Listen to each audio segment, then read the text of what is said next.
सम्माननीय सभापति महोदय, पूज्य गुरुजी और गुरुमा वृंद एवं एठारे उपस्थित मोर छोट बड़ भाई और भौणी माने आजिर एही पवित्र दिवस रे मते किछि कहिबार सुजोग मिलिथिबारु मो निजकु धन्य मने करूछि।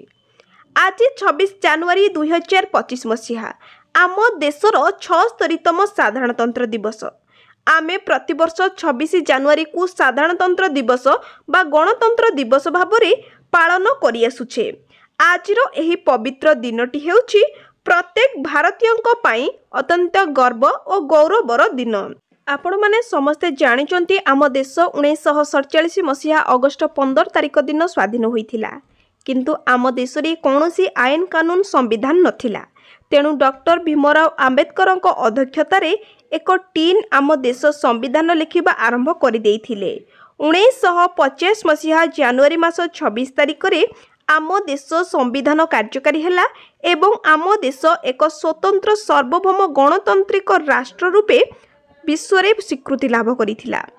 एही संविधान तैयारी हेबा पई 2 वर्ष 11 मास 18 दिन समय लागिथिला। भारतर एही संविधान डॉक्टर भीमराव आंबेडकर द्वारा लिखित होइथिला। डॉक्टर भीमराव आंबेडकर को भारतर संविधानर जनक बोली कहा जाए।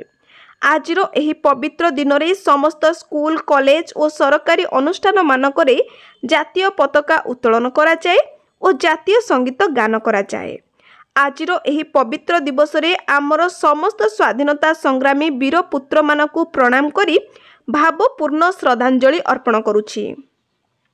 आजिर एही पवित्र दिन रे आम्भी माने हाथ को हाथ मिलाई शपथ नेबा जे आम देश को विश्वर सर्वोत्तम देश रूपे गढ़िबा और आमे सबुबले आम संविधान को सम्मान देबा।